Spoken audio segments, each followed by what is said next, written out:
Assalamu alaikum.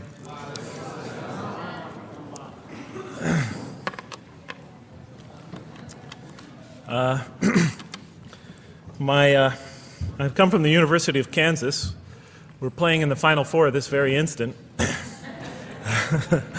So I want to let you know that you've asked a lot of me today. No, I'm just joking. All right, very briefly, I just want to talk a little bit about what the Quran has to say about the purpose of life. I think this is an extremely important subject, especially for Muslims living in America, because we're sort of a minority, a new religion here, and many people are interested in what we believe. And I think the primary question that people want answered when they first consider another religion is how that religion views the purpose of life, the purpose of of our existence here. And so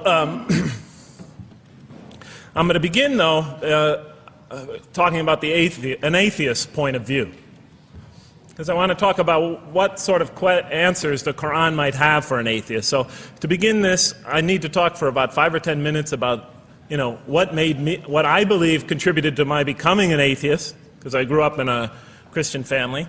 And then I'll talk for about 45 minutes or so about what I experienced in the Quran and how that sort of changed my perception. So it's very simple. But my wife always says I should summarize what I'm going to do before I talk, because it's easy to get lost in my speeches. And my wife doesn't have a lot of confidence in my speaking ability. Okay, so let me start out by mentioning that my mother certainly played no role in my becoming an atheist. My mother was a wonderful woman, a beautiful lady. She had tremendous dignity and class. The neighbors loved her. She was a registered nurse, and she put in many extra hours at the hospital. She worked in the ward that dealt with dying patients, and when I would come and pick her up late from work at night, not all the patients, but many of the patients would drag me over and talk to me and tell me what a wonderful woman my mother was. When she died, her funeral was packed, and person after person that came up to me had a story to tell about my mother and her goodness. Time and time again, people described her as, "Jeff, your mother is a true saint." She was a deeply religious woman, a great mother, a great teacher, a gentle person. She never cursed. I never heard her curse, swore, ever in her whole life. Never heard her speak to anybody rudely or speak about anyone rudely. She was a tremendous example of a truly religious person. And she didn't wear it on her sleeve. It was just slowly but surely you could see it just in her day-to-day interactions with people. My father, on the other hand, was a difficult man. My father, for some strange reason, had this tremendous rage inside him. I don't know where he got it. He had this terrible violence inside him. And every night, he would try to quell that violence with hard drinking. And his drinking, though, only made him all the more volatile. Because my father could be laughing and joking one minute, and he could fly into an angry rampage the next for some unexpected reason. You never know what would trigger it. And once he flew into that angry rampage, it would take, he would just go wild in the house would be in havoc, and he would rage on and on and on, and it would take an awful lot of liquor and several hours before he would finally go to sleep. And this would happen night after night after night. And so my 4 brothers and I was the 4th in line. My 4 brothers and I lived a frightening and precarious childhood. But I'd have to say the worst of it was watching my father regularly taunt and threaten and abuse my mother. And it would happen day in, day in, day in, day out, night in, night out. And it was a never-ending nightmare. You see, it's really not so bad when you're the target of your father's violence. You might think it's bad when a child is the target of their father's violence, but it's really not all that bad. At the moment of attack, you're really not thinking about anything except your own survival. When he's firing punches at you or kicking you on the ground or chasing you throughout the house, or when he's threatening you, "I'm going to hurt you, bad boy," you're not thinking about anything at that moment except escape. While all that's going on, you're not thinking about the aftermath or consequences, the psychological repercussions or anything like that. And when it's all over, you might even excuse the onslaught because you figure maybe you somehow deserved it. If not for what you did this time, maybe for something you did in the past. You could always put the blame on yourself. But a far worse fear is the terror that overcomes you when you watch your father go after your mother. Because she's the only source of warmth and kindness, of love and protection that you know. And if he were to take that away, from a little boy's standpoint, then you've lost everything.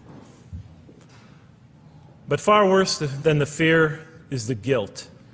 And it comes over you from several directions. First of all, there's the guilt that comes at you upon you from the growing antipathy you have towards your father. Because we're taught to love and respect our parents, and we are born with this natural bonding attachment to them. But when you watch something like this happen night after night after night, and this rage is growing inside you, you're being pulled in opposite directions. Then there's also, of course, the guilt that comes when you think that you might be the cause of this night's violence. Maybe something you said or did that you didn't even realize triggered it. Maybe just your father's dislike of you triggered an argument between your mom and him that is now raging on downstairs. But the worst guilt of all, and it is by far the very worst, is knowing that you did nothing to stop your father from hurting your mother. Because while he raged on against your mother downstairs, you hid in your bed and you trembled underneath the covers. Maybe you whimpered and you cried and you put the pillow on your head. And thus, you traded personal respect for personal safety.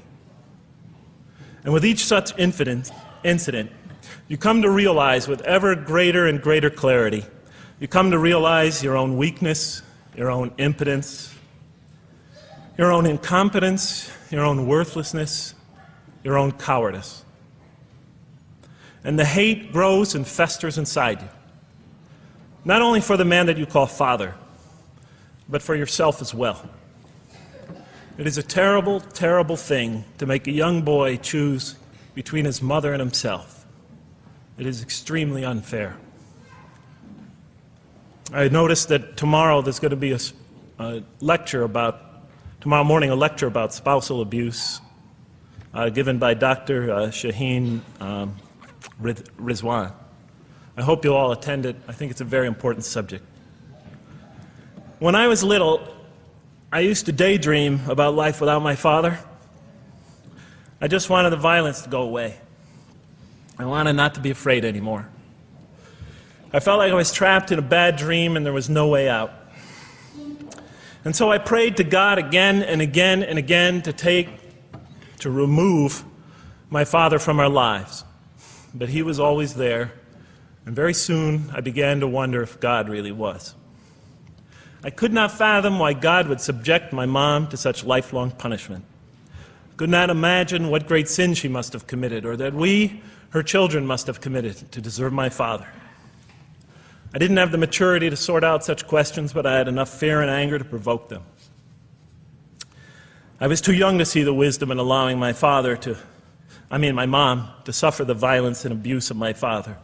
I was too young to understand why God would let innocent children tremble night after night after night in their beds, fearing that they might not see their mother the next morning.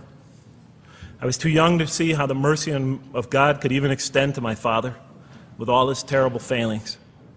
All I could see in my world was chaos and violence and fear, and so it became easy for me to question the existence of God. And I began to do that at a very early age. I think I'll even say that the turmoil of the 60s and 70s That's the age when I was a teenager in the late 60s, early 70s, only reinforced my skepticism.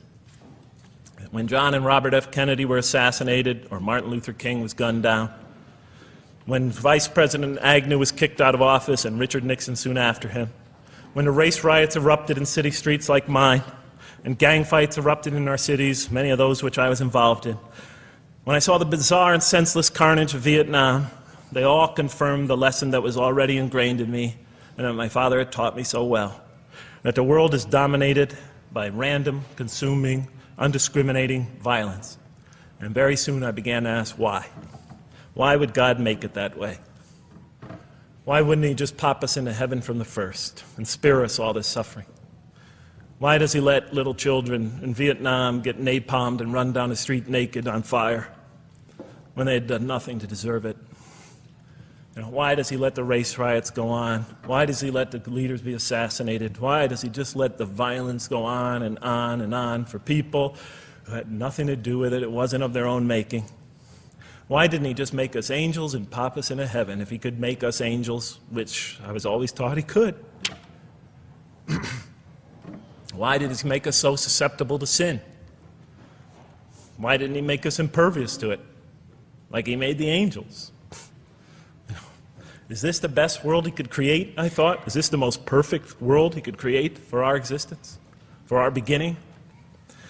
I just couldn't figure it. And all the explanations I received from priests and doctors and lawyers, from whoever, spoke to me or taught me, they just didn't make sense to me. In any case, so I became an atheist when I was 16, even though I was going to Catholic school at the time.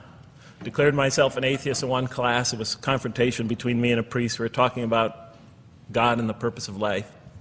And I expressed my views, and he said, well, then you don't believe in God. I said, well, I guess I don't.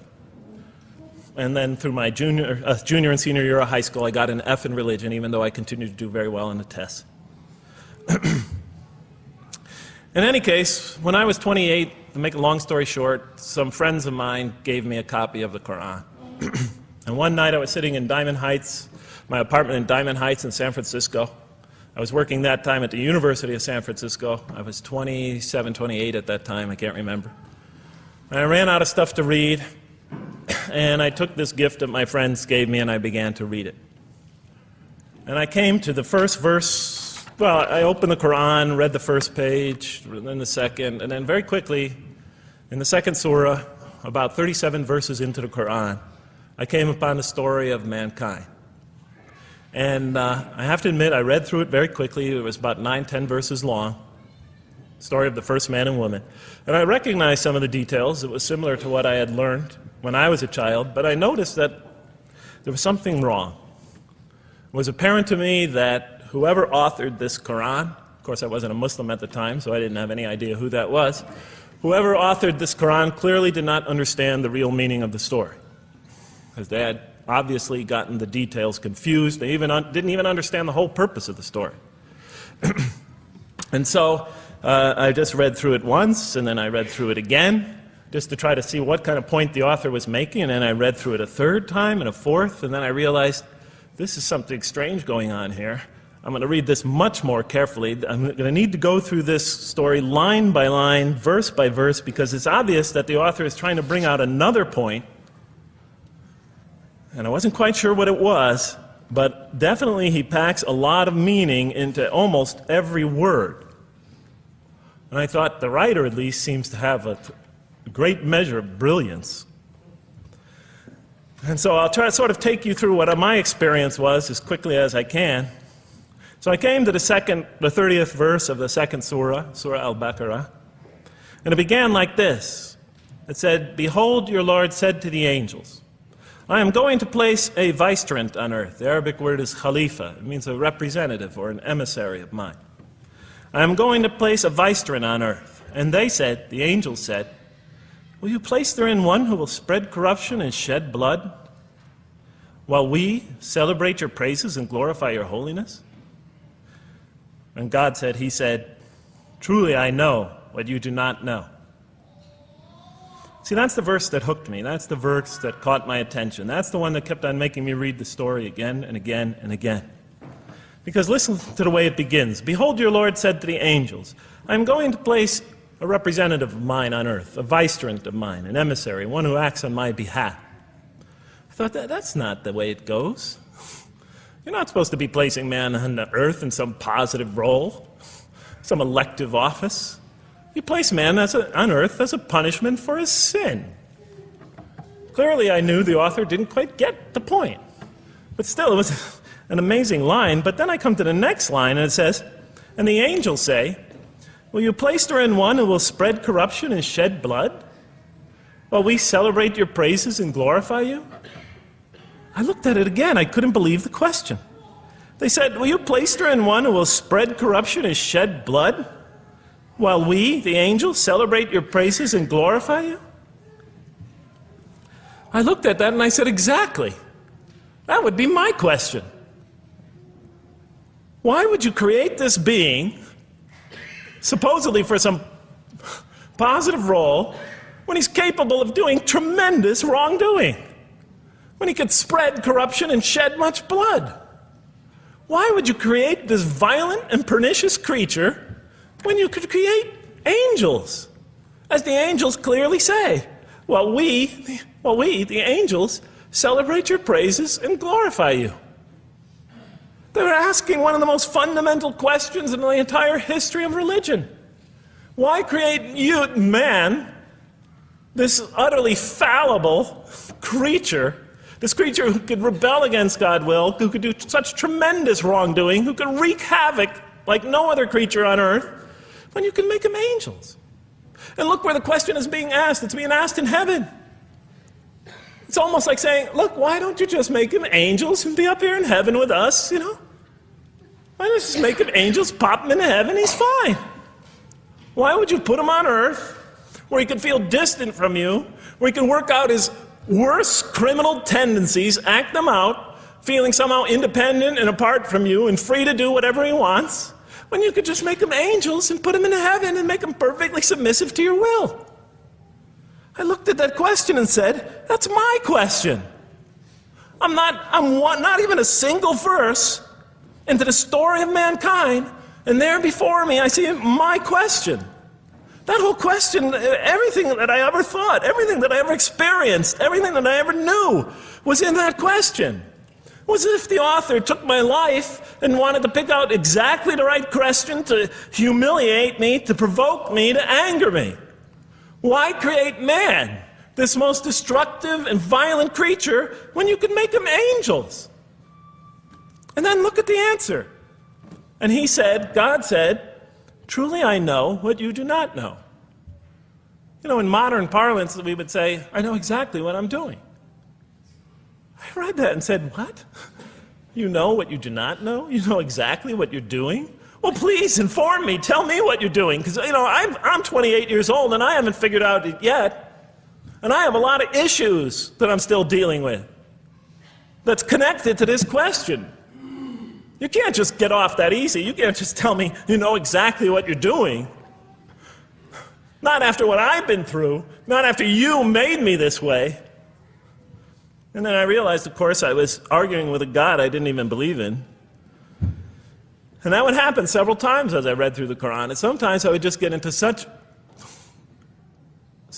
agitated by what I read, I'd start arguing with this voice that I'm reading before me, that's calling to me. So we turn to the next verse. It turns out that the Quran just doesn't dismiss the question. It starts to answer it a little bit. And in the next verse it says, and he taught Adam, God taught Adam, the names of all things. And then he placed them before the angels and said, tell me their names if you are right. So this verse is clearly referring to the previous one. But notice what it says. Now, from my own background, I remember Adam naming things, but it wasn't connected to any answer to any philosophical question. But here, notice what it says. And he taught Adam the names of all things. And I realized already, just from the first verse, you got to read these verses very carefully because it's packed with a lot of symbolism and meaning. And he taught Adam the names of all things. So here we see Adam is not only just a creature who knows how to name things, who's acquiring the gift of language, but he's also a learning creature. God is teaching him. Then right here, right in this verse, and it'll come even clearer in the subsequent verses, that the very first thing that the Quran is going to emphasize here is man's intellect. He is a learning creature. He is taught. And what is he taught? What is one of the great intellectual gifts he's given? In response to the angel's question, the gift of language. Because through language, mankind can not only learn, but he could learn things not only through his own experience, but he could learn things that other people have experienced of times and places that are hundreds, thousands of years and miles separated from him. And so that all our knowledge becomes cumulative. Every generation learning from the generation before it. I'm learning today from authors I read from other sides of the world that may have existed 2,000 years ago. And so we all contribute to our collective learning and knowledge. And so I'll see later in the Quran, when the Quran will emphasize this again and again and again. Like in one verse it says, read in the name of your Lord who created. Created a man out of a tiny creature that clings. Read, it commands the reader. For your Lord is most bountiful. Why is he most bountiful? What great gift did he give you? For he taught man the use of the pen. And through it taught him what he otherwise could not know. And time again, the Quran will call upon man to use his intellectual faculties and swear by his intellectual faculties and to use them correctly because they play a fundamental role in guiding him to truth. I never came upon a scripture that puts so much emphasis on the correct use of our intellectual faculties, on the harnessing of reason in helping us attain to faith. And he taught Adam the names of all things. And then he placed them before the angels and said, tell me their names if you are right. Okay, you have this objection, you have this natural question about this creation of mankind. Here, this mankind is this human being, this human creature is a learning creature. He has many intellectual gifts. Here, I'm going to place these things before you. Tell me their names if you are right about man. And what did the angels say? In the next verse they say, glory to you. We have no knowledge except what you have taught us. In truth, it is you who are knowing, the wise. They say this task, this intellectual test that's put before them is beyond their grasp.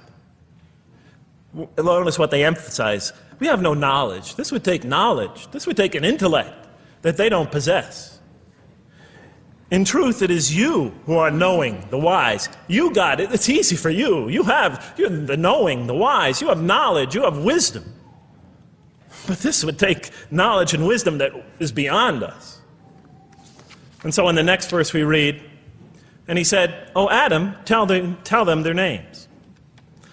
And when he had told them their names, notice how it's just like it's nothing for him.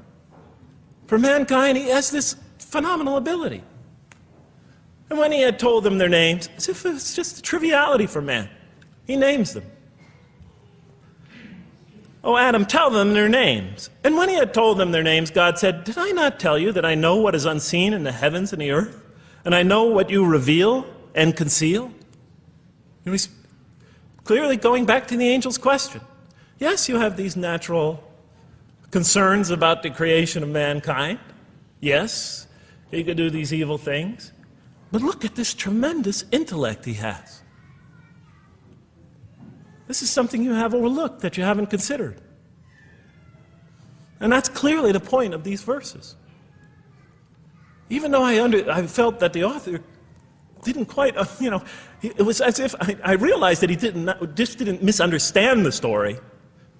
He was taking one of the great stories in the history of humankind, one of the fundamental greatest stories in the history of mankind, and molding it and using it as a vehicle for an entirely original message.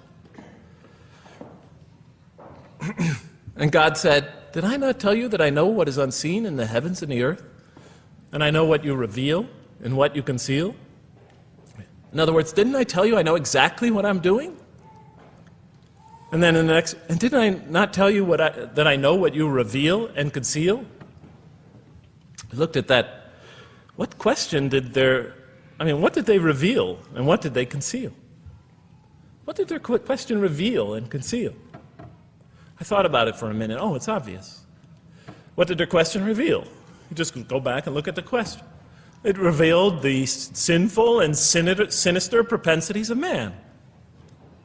I mean, it's obvious, right? Why are you all looking at me like that? You're starting to scare me. You're all looking very serious. Am I losing you? Wow. Okay. So, they revealed the sinister and evil propensities of man. But what did their question conceal? And all you have to do is think about it for a minute. Human beings, yes, they could do evil. Yes, they could do wrong. Yes, they could create misery. But they could also do exactly the opposite. They could choose to do evil. They could choose to do tremendous good. They could choose to do tremendous violence. They could choose to show tremendous compassion. They could choose to be, to live by falsehood. They could choose to live by the greatest truths. They could be terribly ugly. They could be terribly beautiful. And up until that point in my life, I, like the angels, that only saw one side of the coin. And for the first time, when I read that verse, believe it or not, it was an eye-opener for me. I had always been obsessed with the evil potentials of human beings. When I read that verse, I realized that, and I had a great example right in front of me with my own mom, I realized that I had been blinded by only one side of human nature. So we go on to the next verse. And behold, we said to the angels, bow down to Adam, and they bowed down. But not so Iblis. Iblis is like the father of Satan. Satans, satanic beings, forces, creatures, existences. He refused and was arrogant. He was of those who reject faith. An interesting statement. And behold, we said to the angels, bow down to Adam.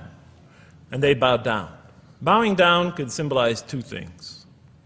Bowing down could symbolize the superiority or potential superiority of one being over another, and so they bowed down to them. Bowing down could also mean that they serve that creature in some respect. Of course, the Quran says that all beings serve God, all created beings serve God. But this verse seems to be indicating, and the rest of the Quran will make it clear, that these angelic beings, these angelic entities, will serve the development of mankind. We'll even see later that the satanic beings serve the development of mankind. Both forces, angelic and satanic, will serve the development of mankind. Because one will present man with a choice to do the most altruistic things. The other will simultaneously try to influence man in the opposite direction. And so human beings will be moral creatures, and will have to make moral decisions. And it's in those moral decisions that they will grow spiritually and morally as human beings. And they'll take that into the next life. And the angelic and the satanic forces will be catalysts for those moral choices that they make. They will heighten the human being's awareness of the rightfulness and the wrongfulness of the choice he's about to make. And the self, the soul, the nafs, as they say in Arabic, will have to make the ultimate choice between good and evil. And that choice, that test will come again and again and again as human beings either grow or decline. And those tests will come again and again and again to try to help him towards his spiritual evolution, to bring him back, but that choice is ultimately ours. But I'm getting ahead of myself. And so we said to the angels, bow down to Adam, and they bowed down. But not so Iblis. Iblis is Satan, this rebellious force, this evil prompter, the one who whispers into the human heart. He comes into being.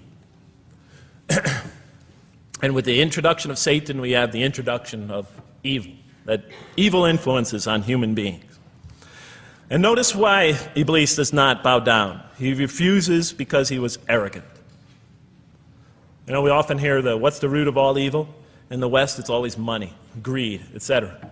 Here the Quran says that, seems to be saying that the root of all evil is not always material wants. It's not always money, it's not always greed. At the heart of evil is arrogance. Putting yourself above all others. Of assigning to yourself special priority and neglecting the rights of others. Of pride and arrogance and envy, the source of evil. He was of those who reject faith. I looked at that verse and I said, okay, I mean, I get why you would create angels, to sort of influence man in a positive direction. But why in this story now are you introducing Satan? What sort of role was Satan play? And then, of course, you just think about it for a minute and you say, yes. The story is telling us that on one hand, we have these magnanimous urgings come from one direction. On the other hand, we have these satanic urgings coming from another direction. In other words, the Quran is telling us that man is not only a learning creature, but he's a moral creature. He has understanding of right and wrong. And God infuses those, allows those influences to come to him. Man is not only an intelligent being, but a moral being. And so, the Quran is not all that difficult to understand. You just sort of read it, I found, and you just sort of follow your nose through it and see what it's saying. I'm sure, as most of you in this audience know. Okay, so we see that man is not only a learning creature, but he is a moral being as well. There's another verse in the Quran that says, by the soul and that which whispers into it, or which breathes into it. It's morality, it's immorality, and it's God consciousness. Both of these we are under the influence of. And God allows us to be under the influences of. He creates us to be exposed to both influences. And then the verse says, truly he is successful, who causes it to grow. Causes his soul, his self, his real self to grow.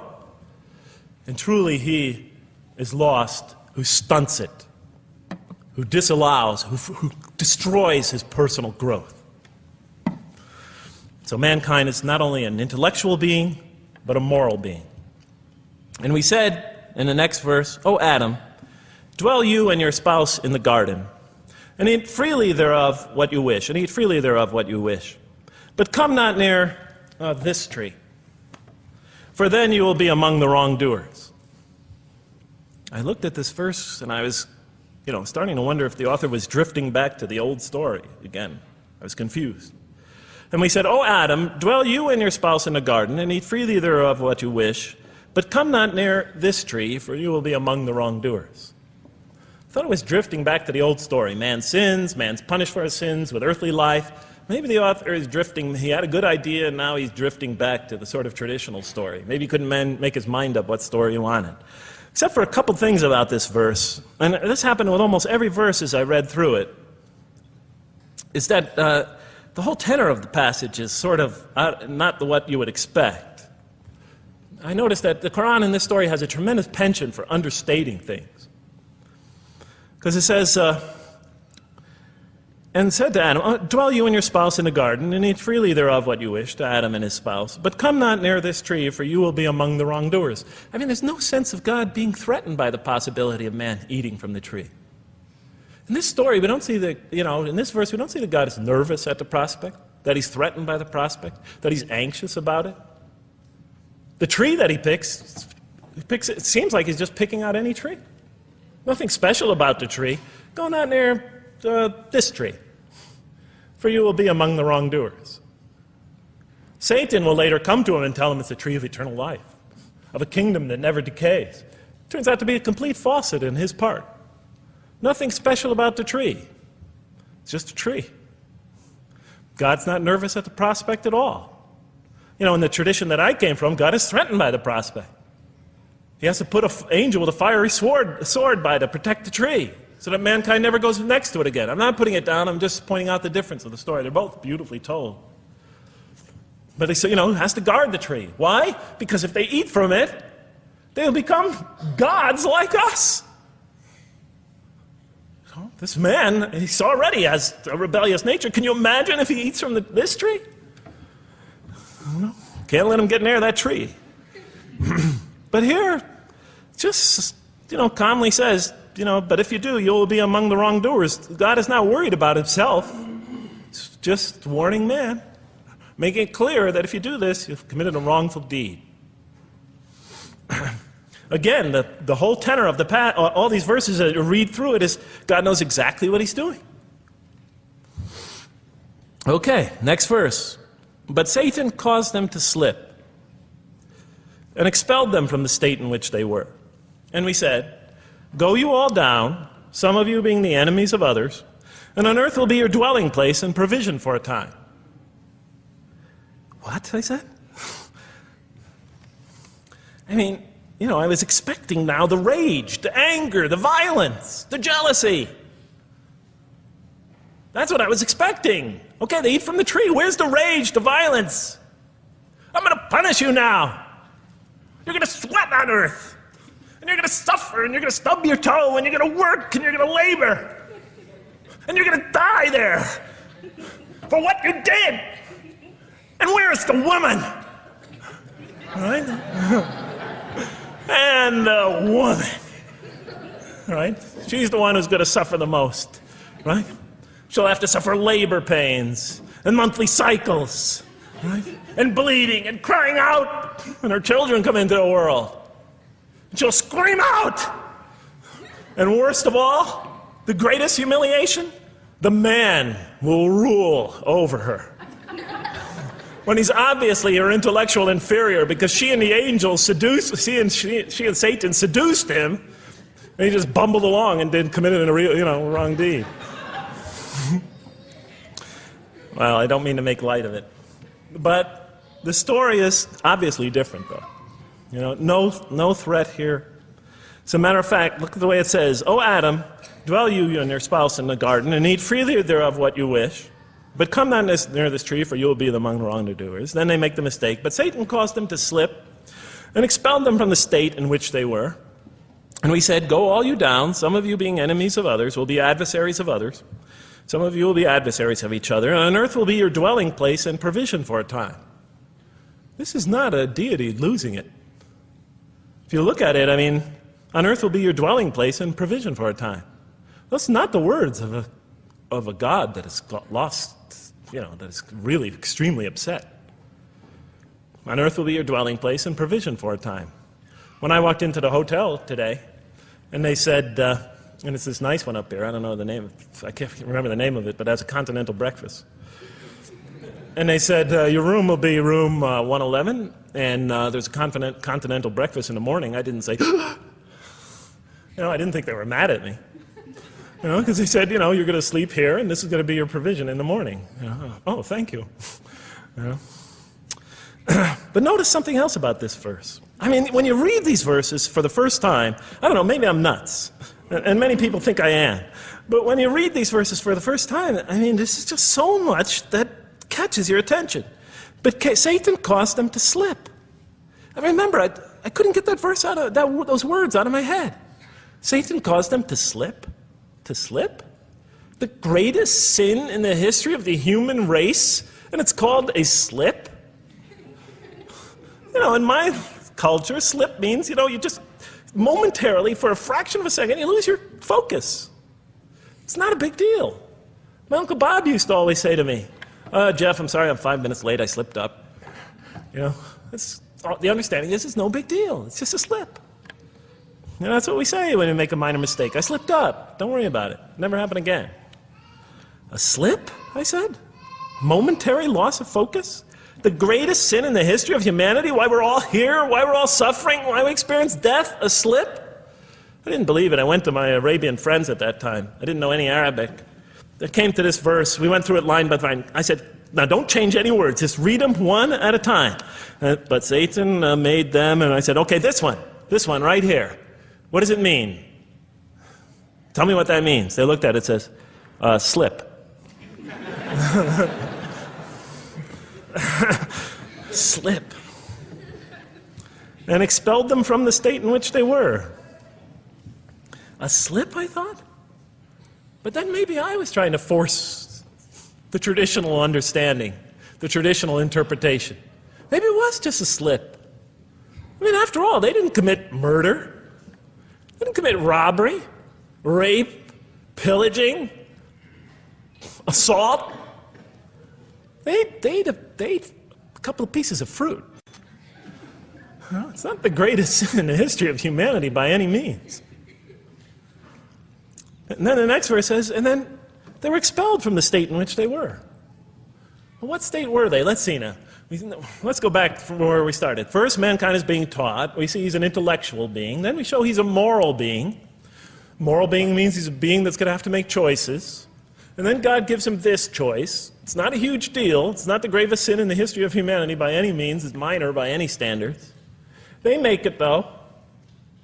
We see that God originally intended to put man on earth as his vicegerent. We see a period of preparation where he's being prepared intellectually, where he's growing as a moral creature.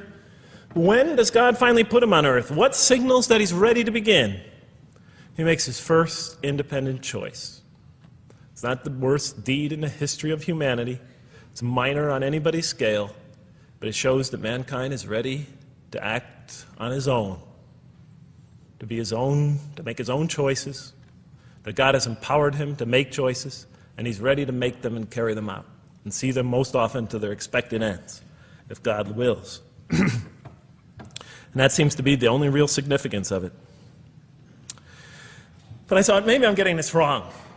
Maybe God just blows off into an angry rampage the next verse. So I look at the next one and it says, and then Adam received words from his Lord. And then God turned to him mercifully. For he's oft returning, ever merciful. Well, if I had any doubts up till now that God is not enraged by what this has happened, that God hasn't prepared mankind for this choice, for what was eventually going to happen, that all this was preparation for mankind to begin his earthly sojourn in this famous allegory. If I had any doubts before now, I had them, certainly didn't have them after reading this verse. This verse is entirely consoling, reaching and merciful, reaching out to mankind in mercy. Mankind goes to earth. He's obviously afraid. He obviously feels remorse. He's in an unfamiliar environment. And what does God do? He turns to him. He turns to him. In Arabic, the word has the meaning of like a father turning towards an infant or a child or somebody, or a parent, a mother turning towards her child. And he turns to him mercifully, and for God is oft returning, ever merciful. And Adam receives words from his Lord.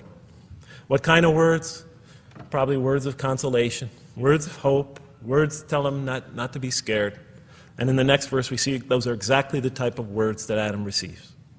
He says, go down, Adam and his spouse. Go down from this state, all of you together. Repeating that again, just so that we know that this is not a punishment here. Go down from this state, all of you together, and truly there will come to you guidance from me. And whoever follows my guidance has nothing to fear, nor shall they grieve. It is an emotional picture. This young couple is here, in fear and in shame, feeling remorse, and God reaches out to them and turns towards them and tells them, you have nothing to fear, nor shall you grieve. I know this is tough for you, but you've been prepared for it up till now, through your entire existence.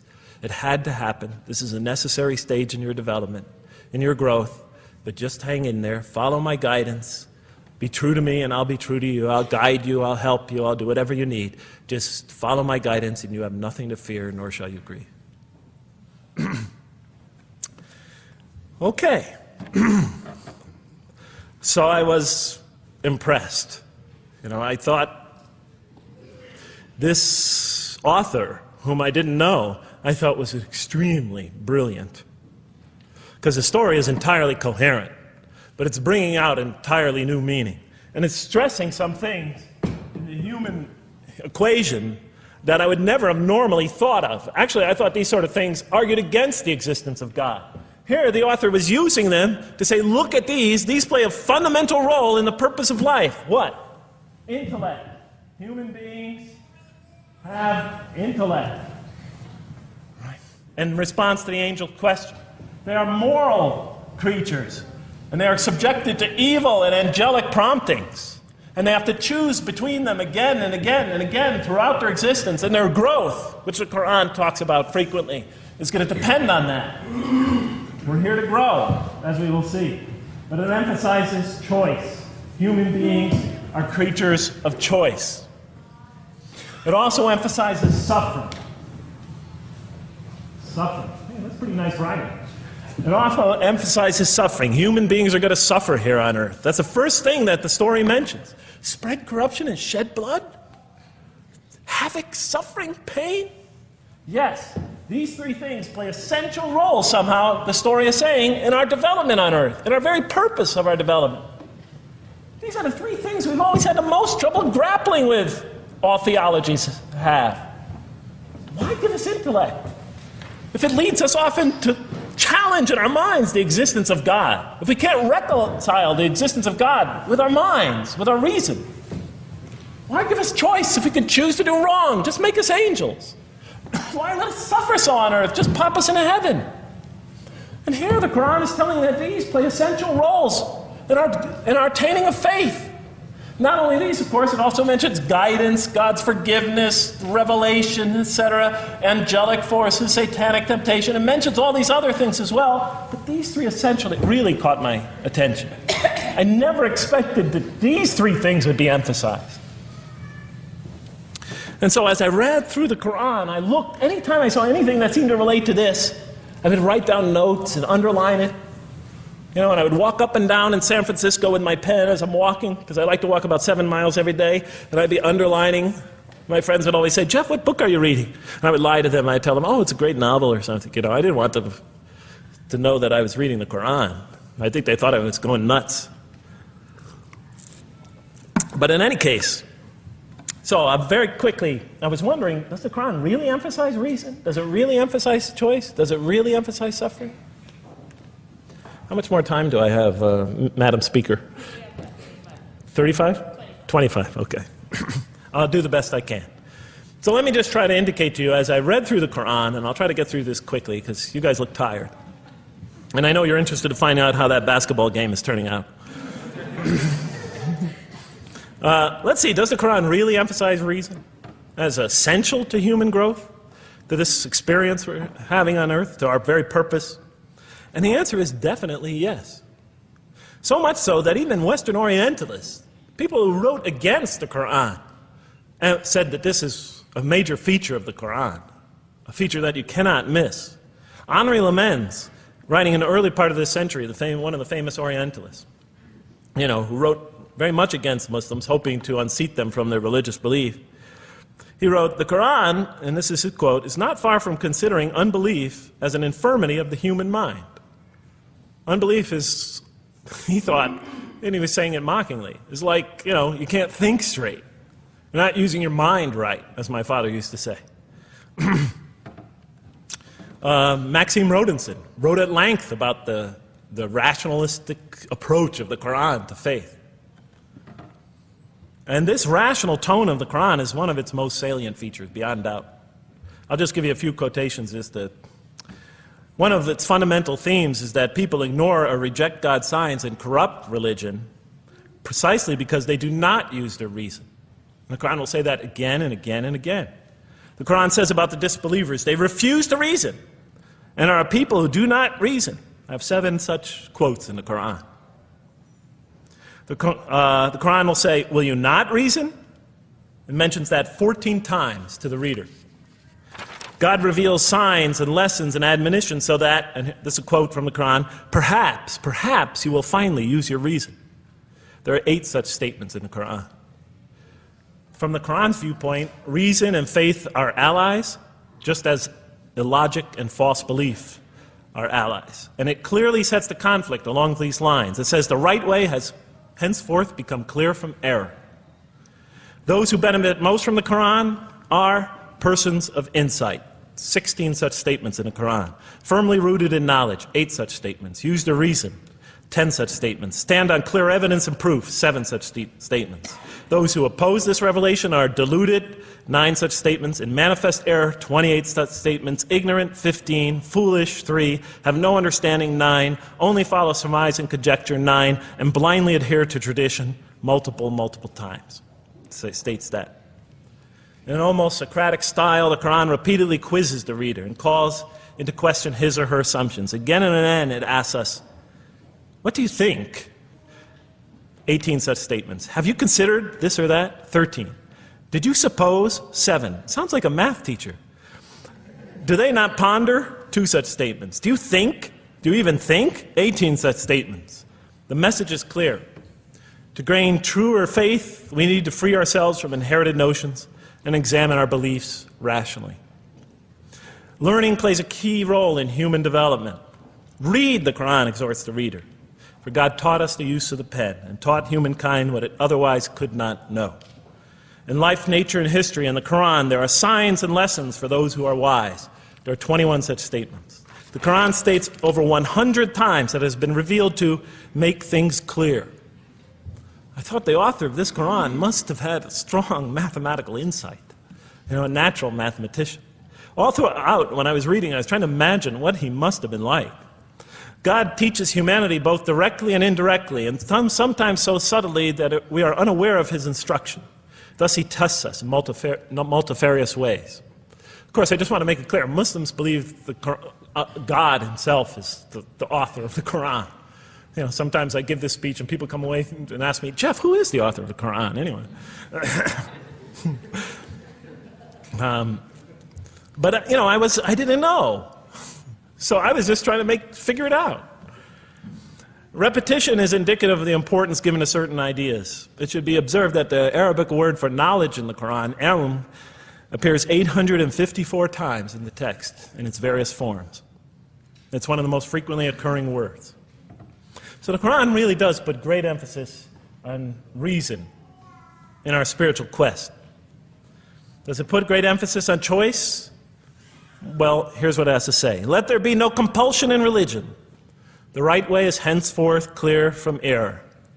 It's a choice, and it must be freely made. And it's a choice between correctness and error, between right and error, between reason and falsity.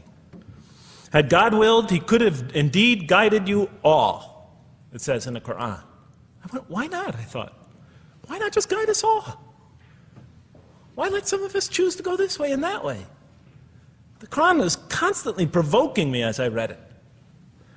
Do not the unbelievers know that had God willed, he could have guided all mankind? Oh, do not the believers know that had God willed, he could have guided all mankind? Okay, I'm an unbeliever, I thought. Tell me, why didn't you guide all mankind? If you want us to be in conformity of your will, just make us that way.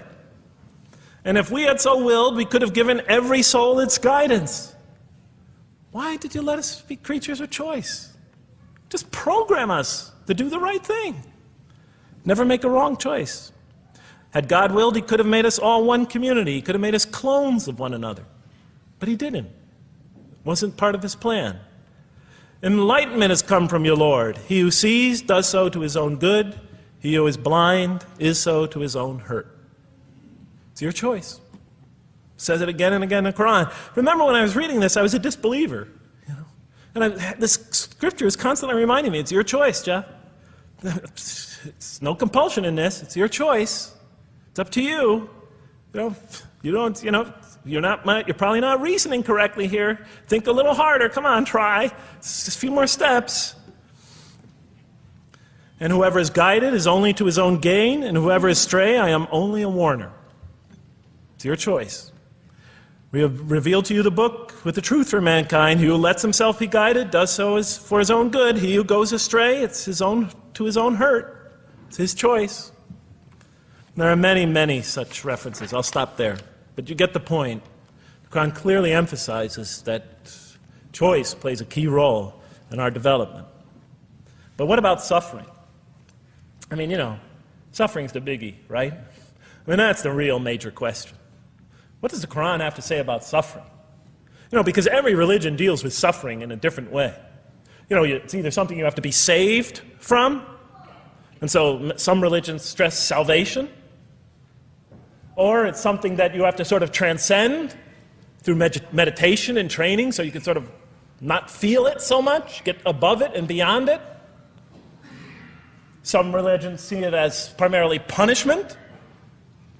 Some of the more ancient religions see it as the result of the precarious and whimsical, control of many gods working against each other, playing with human beings. Different religions have dealt with it in different ways. But almost all of them, I would indeed say all of them, have sort of seen it as something not so good. So let's see what the Quran has to say about it. Something to be avoided, to transcended, to be saved from. The Quran says just the opposite. You are going to experience it.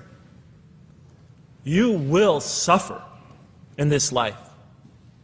And it plays a fundamental role in your development and your growth and in what you are to become. This scripture didn't just say you're going to experience it. It said you should embrace it. You should struggle through it. Your life should be a struggle, it says. It should be a jihad. Yeah, right? But that's what it says. Jihad means struggle. When the Quran most says jihad, it's very seldom, it's most often not in the context of fighting. Qital is the Arabic word for fighting. But it says even in the Mecca verses, long before Muslims had to defend themselves against their oppressors, it mentions that you have to struggle in the path of God. With the Quran, it even says. Struggle in the path of God with this Quran. Life is a struggle. It says in one verse, most assuredly we will try you with something of danger and hunger and the loss of worldly goods, with the loss of your lives and the fruits of your labor. Most assuredly we will try you. It's not just talking about evil people, good people. But give the good news, the glad tidings. Be happy for those who are patient in adversity and suffering. Good news, I thought? Doesn't the author understand the terrible effects of suffering? Give the good news to those who are patient through adversity, who when calamity befalls them say, truly unto God we belong and truly unto him we shall return. In other words, that this could benefit them. It was a remarkable statement. Here's another one. Do you think that you can enter paradise without having the like of those who passed away before you? And the next verses start to explain these people were good people who suffered terribly. Do you think that you can enter paradise without going through the same? Why, I thought? Why do we have to suffer in life? Misfortune and hardship befell them, and so shaken were they that the apostle and the believers with him would exclaim, when will God's help come? These are good people. When will God's help come? Oh, truly, God's help is always near. You will certainly be tried in your possessions and yourselves, the Quran tells the reader. You're going to face hardship. It's guaranteed. Every soul must taste of death, and we try you with calamity and prosperity, both as a means of trial. And to us you are returned. You are going to have hardship here. There is going to be no heaven on earth. This environment is made to be an environment of adversity. It is made to be an environment where you have to work, where you have to struggle, where you have to strive. And it plays a key role. Oh man, truly you've been toiling to your Lord in painful toil, but you shall meet him. You're toiling, yes, but you shall meet him. We certainly created man to face distress. What, I thought? We certainly have created man to face stress. You made us to face distress? Does he think that no one has power over him? Sometimes people get, so down, they just think, this can't be a God, look how I'm suffering. He will say, I have wasted much wealth. Some people just become totally devoted to worldly aims. Does he think that no one sees him? Have we not given him 2 eyes to see with, a tongue, and 2 lips to communicate with, to learn from by communicating? Can't he see around him? Can't he tell from communication with other people? Haven't we pointed out to him the 2 conspicuous ways? What are the 2 conspicuous ways? But he attempts not the uphill climb. One of them is the uphill climb. And it says this is the way you should be pursuing. And what will make you comprehend the uphill climb? It is to free a slave, or to feed in a day of hunger an orphan nearly related, or the poor one lying in the dust. Then he or she is of those who believe, and exhorts one another to patience, and exhorts one another to mercy. You have not attained to faith until you struggle the uphill climb. It's telling us. You should pursue the uphill climb. What is the uphill climb? Reaching out to your fellow man who suffers. To feed the poor one. To help the poor soul that's lying in the dust. And all over the world there are people in that state. And we watch the news as if it's just entertainment. And the Quran tells us this is something you should involve yourself in. That is the road that you should travel. It describes a successful life as an uphill climb. Well, I can see I'm running out of time, so I'm going to have to tie this up in about 15 minutes, I guess. But definitely the Quran emphasizes these three elements in the human drama.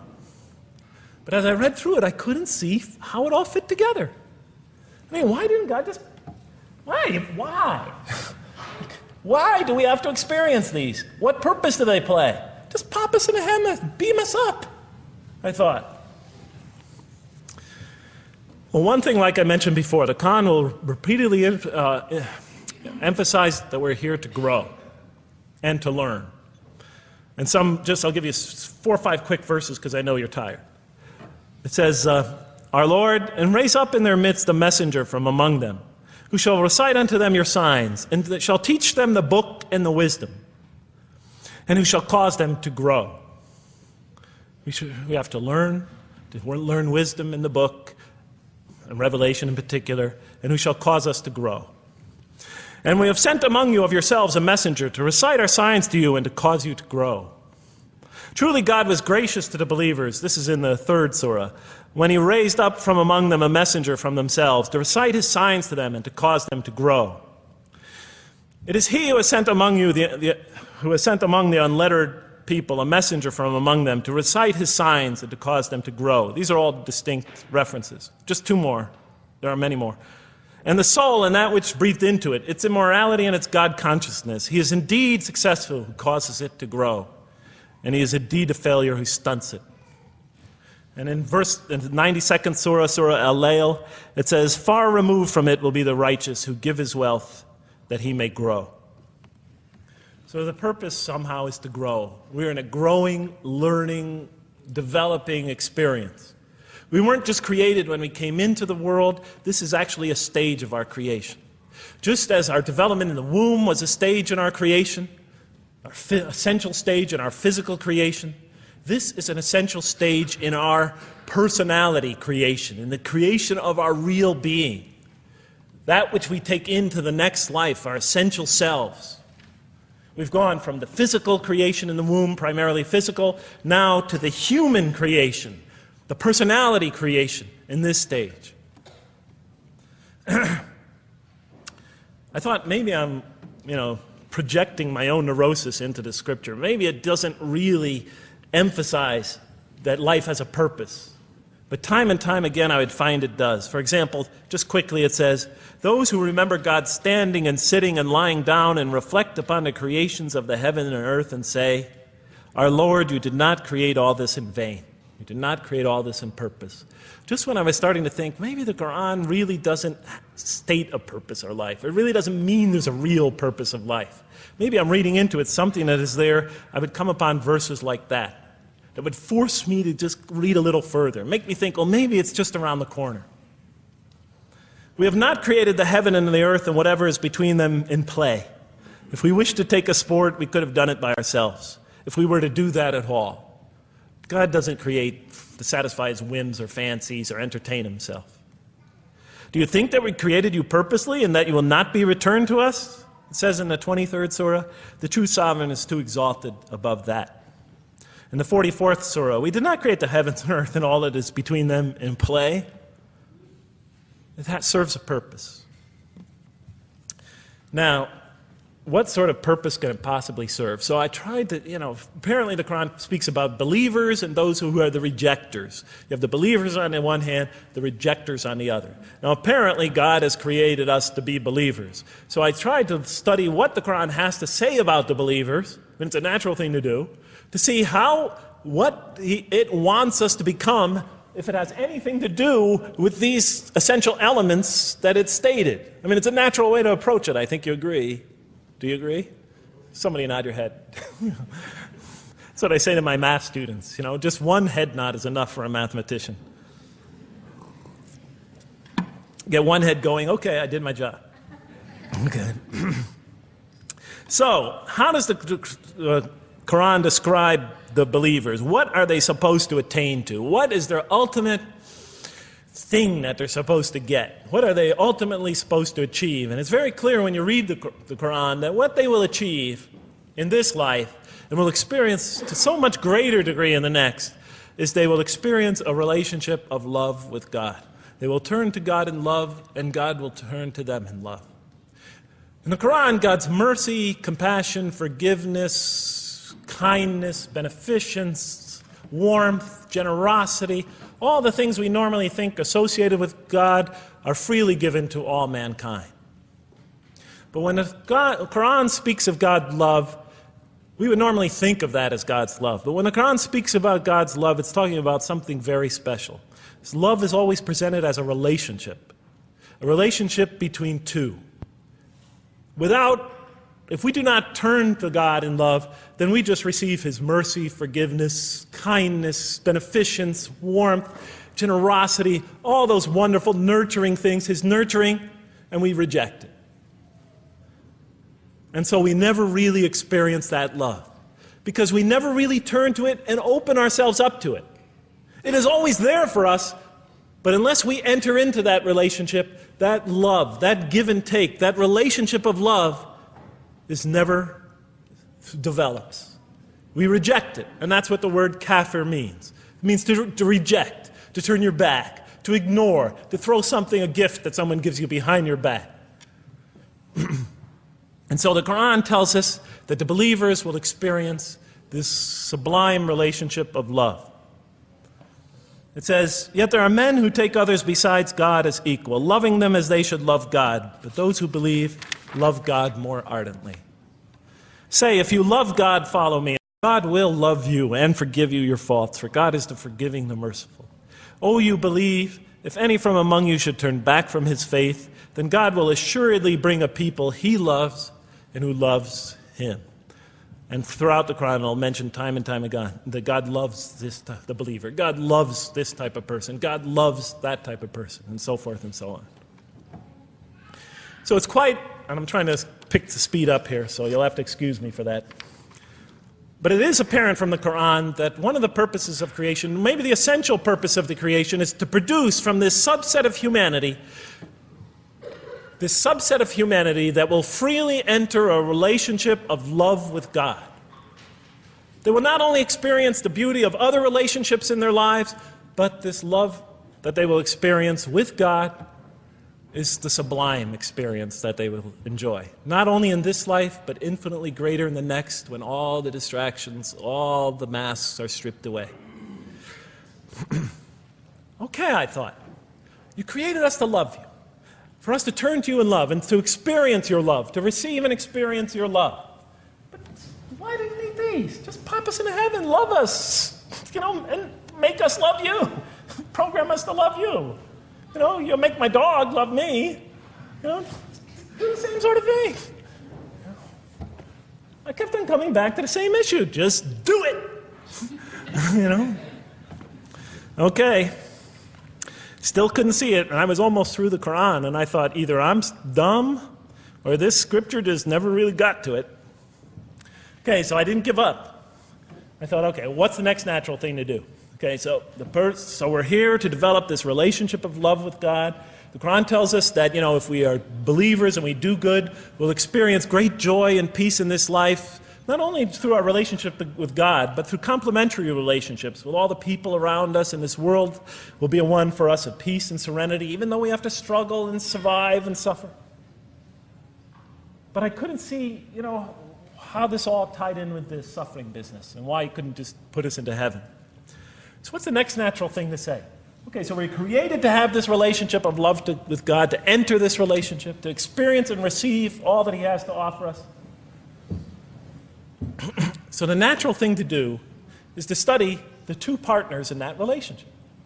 What does the Quran have to say about us, the believer? What does it ask of him and her? What does it require of them?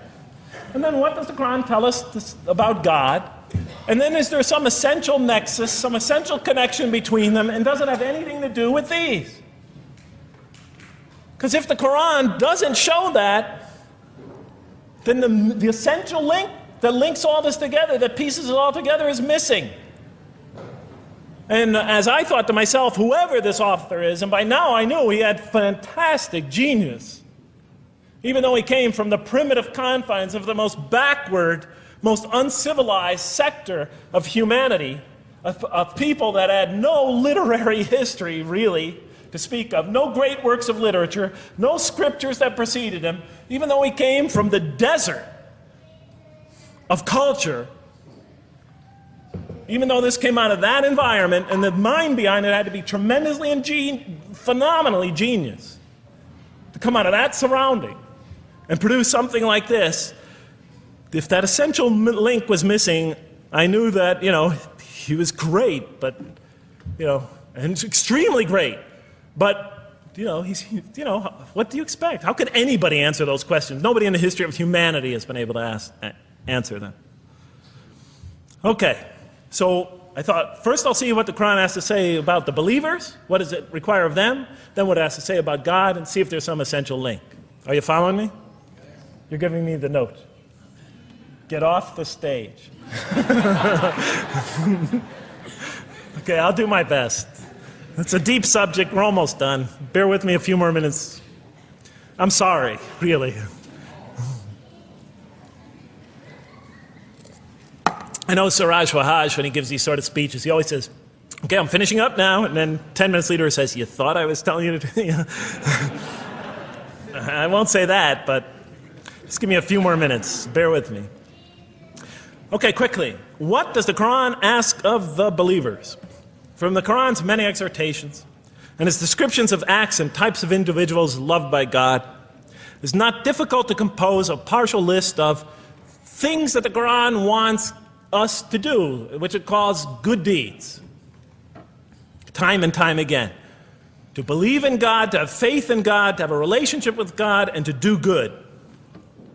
So what does it describe as these good deeds? Well, as I read through the Quran, it says that, can I take this away? Remember, intellect, choice, suffering. It says we should show compassion. Show compassion.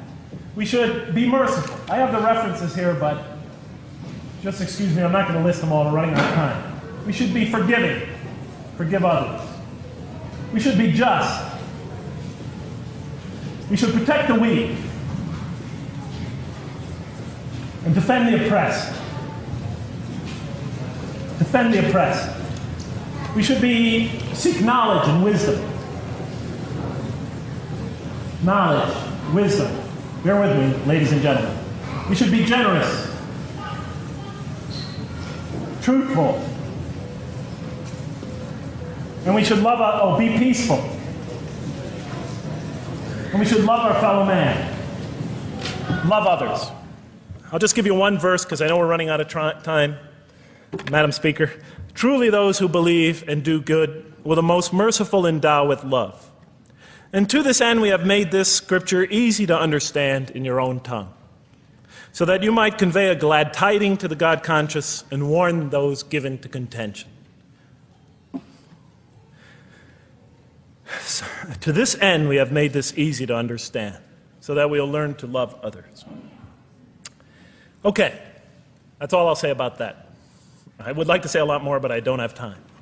Now, what does the Quran tell us about God?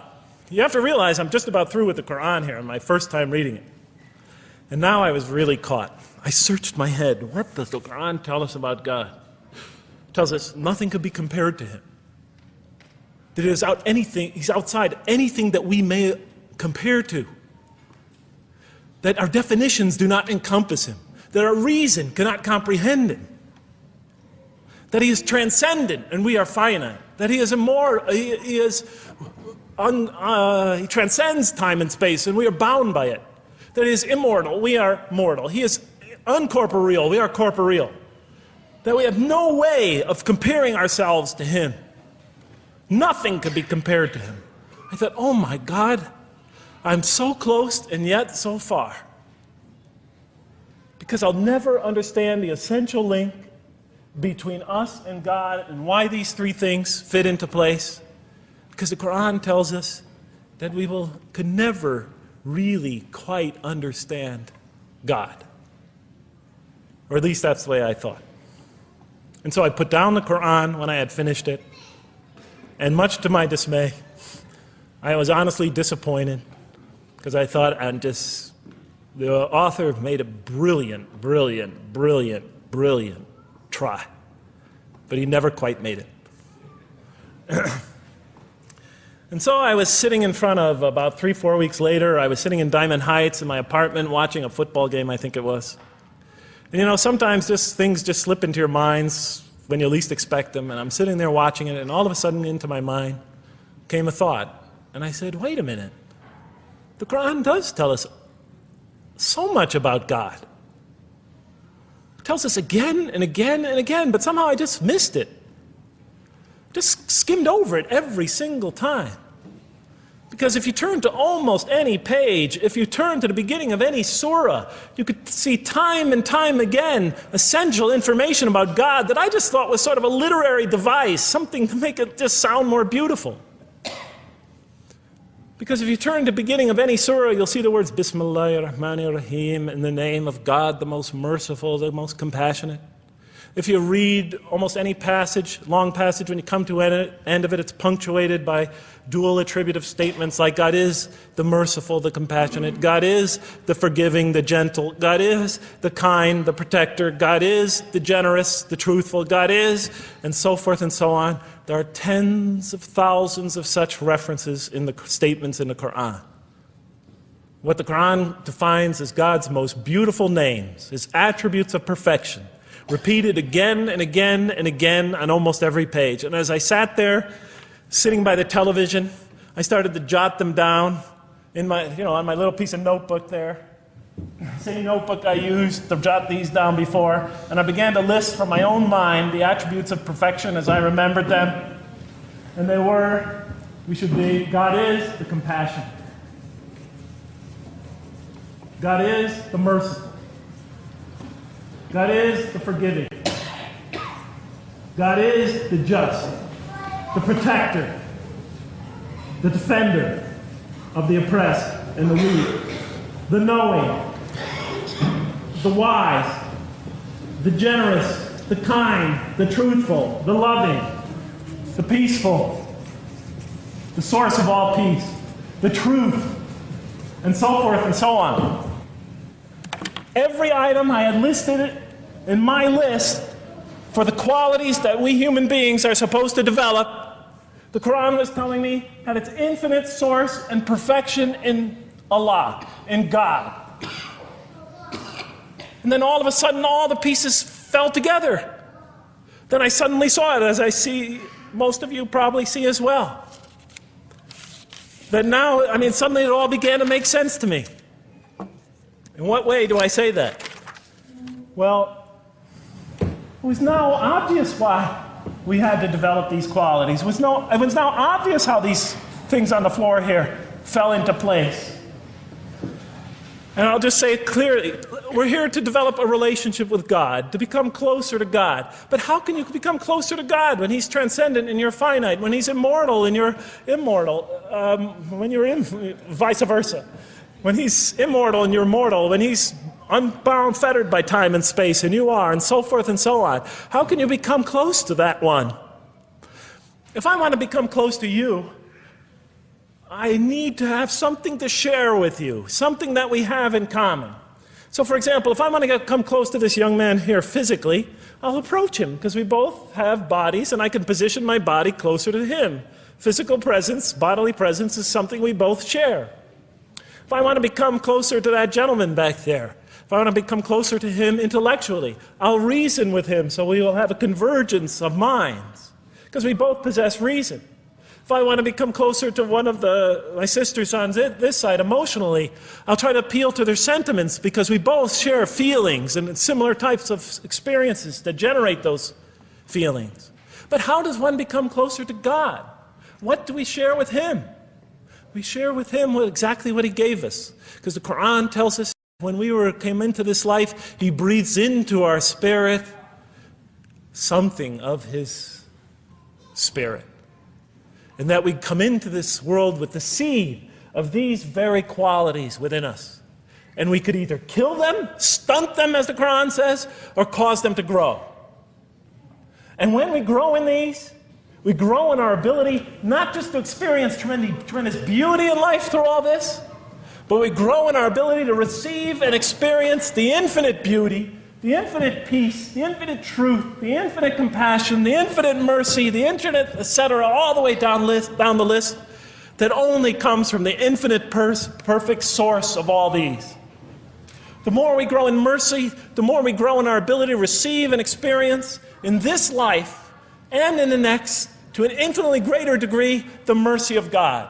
The more we grow in compassion, the more we grow in our ability to receive and experience God's compassion in this life through prayer and through ritual and through contemplation and through other experience of others. And of course, infinitely more in the next life, the compassion of God. The more we grow in our truthfulness, the more we grow in our ability to experience God, the truth, because all truth comes from God. The more we grow in these things, the more we grow in our ability to receive and experience God's attributes of perfection. The more we grow in our ability to receive and experience His being. And that sort of nearness we are growing to Him is tied to our essential nature and to His. It's more than just physical nearness. It's more than just a convergence of ideas. It's more than just a convergence of feelings. It's a convergence of essential beings. It's the closest type of nearness two can feel, two can experience. I'll just give you a quick analogy, because this helped my children. Let's pretend I have a goldfish, a dog, and 3 children. 3 daughters, let's say. And I do have 3 daughters. No matter how much of my love, compassion, forgiveness, caring I pour upon that goldfish, it could only experience it to a tiny degree. It might not even really be aware of it, because it's a very primitive creature. But my dog, on the other hand, when I show it all my kindness, all my love, all my compassion, all of what is essentially me, it can experience it to a much higher degree than my goldfish. And through its interaction with me, through its own trying to give its own self to me, we could experience a quite wonderful relationship. But my children, especially as they grow older and go through their own experience and their own development, could receive and experience all the love and the compassion and the forgiveness and the caring and the generosity and the protection, everything I have to offer. They could experience my being to a much higher degree than my dog ever can. And we could have a relationship of beauty that I could never have with my dog. As much as I love animals, having had 3 daughters, I know that the relationship that you have with 3 beautiful daughters could never even come close. No other relationship could approximate that. Of course, my relationship with my wife is also extremely beautiful, and she might hear this. And she's a wonderful woman, really. I mean, she's the source of so much beauty. But, okay, Madam Chairman, I am ready. So that seems to bring it all together. So now, I thought, wait a minute. That doesn't explain this. Why the intellect? Why the choice? Why the suffering? I thought, you almost had me, this Quran. You almost duped me. You almost tricked me, seduced me into accepting this philosophy. But wait a minute. What about intellect, choice, suffering? Why do we have to experience these? Why couldn't you just programmed us to be merciful, compassionate, forgiving, etc.? Why do we have to go through all this? And then, of course, the answer came to me as quickly as I thought of it. So we are creatures, and we grow, and we become. And yes, and you can make us anything you want, but you can't contain any of those attributes I listed without these 3 things. In mathematics, we try, 3 premises that go into, proving a theorem. We try to see if we could take one of them away, and if it's essential. And all 3 of these are definitely essential. For example, you could program a computer never to make an incorrect statement, but it doesn't become a truthful computer. Never heard anybody say to me, Jeff, this Macintosh is the most truthful computer I ever saw. If it's programmed, it's not truth. You could program a CAT scan to help the sick, but it doesn't become compassionate. Never heard a doctor say, Jeff, if you want to see a compassionate CAT scan, you come right over here. Right? Because all those things, compassion, forgiveness, truth, caring, love, all are born out of choice, suffering, and reason. In order to do a compassionate deed, when we consider reaching out to someone in compassion, that person, first of all, that's inconceivable without the presence of suffering, an environment where there's suffering. And when we decide to help them or not, we reason in our minds, what is this going to require of me? It's going to require some suffering on my part, some of my giving of myself. And without that mental process, it doesn't become a compassionate deed. And if it isn't by choice, it's not a compassionate deed. It's that choice that makes it compassionate. Same thing with truth. Truth is a choice between telling the truth or not telling the truth. Oftentimes we tell it when we're at risk to our own personal loss. The more suffering that might come out of that choice, the greater is the truth behind it. The greater an act of truthfulness. And all the time we have to weigh the consequences of that choice. If I tell the truth here, my teacher's going to give me an F. If I don't tell the truth, I might get an A. We weigh it in our mind. Last example, the famous wedding vow. Do you take this woman to be your wife in sickness and in health, for richer or for poorer, until death do you part? What are they asking us? Do you knowingly make this choice, understanding full well what's at stake here? That it might involve richness but poverty, health or sickness, that suffering's going to be involved until death. Once a young lady told me, you never really loved me. Because when the growing got tough, when things got hard, when we hit rock bottom, when my life fell apart, you just got up and left. And she was right. And she understood full well that that's what love is all about. It is through giving and suffering together and hanging in there with each other and not bailing out and persevering through suffering, making that choice and knowing what you're doing. All those three things are essential. So it's very easy to see why the Quran stresses these. For in order for us to grow in these, I dropped it, we have to have these. And that's why it's very easy to see, ladies and gentlemen, why the Quran, 30 seconds, Madam Chairman, why the Quran talks about sin as self-destruction. The Quran says when we sin, we commit, the Arabic word is dhulm, or zum, however dialect you have. Dhulm against ourselves. We oppress, we destroy ourselves. Because when we don't grow in these, when we grow in the very opposite of these, we are literally destroying ourselves. When we grow into the things that are antithetical to these, we are destroying our natures and will not allow ourselves to receive and experience the beauty that could be in store for us this life and the next. It's like coming into this world and developing in the womb none of the physical things you need to experience comfort and joy and peace and happiness on a physical level in this life.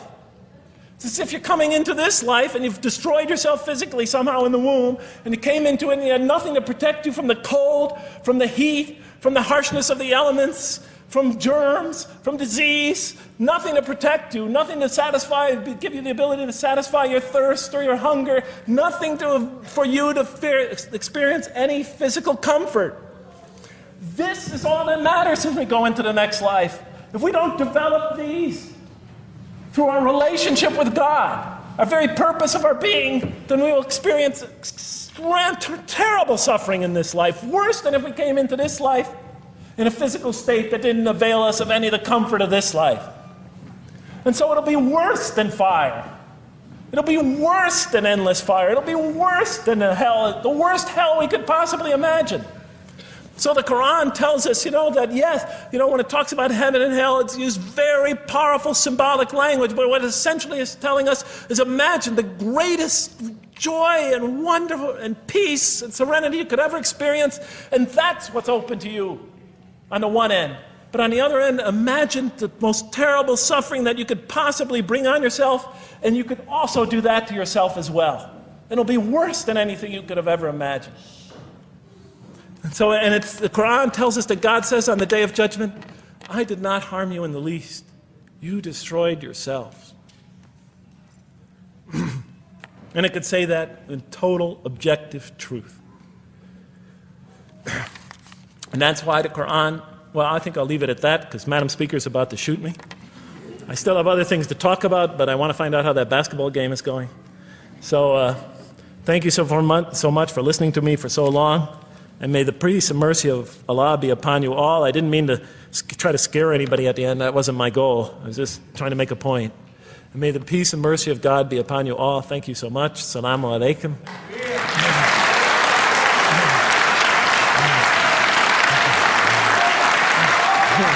Thank you.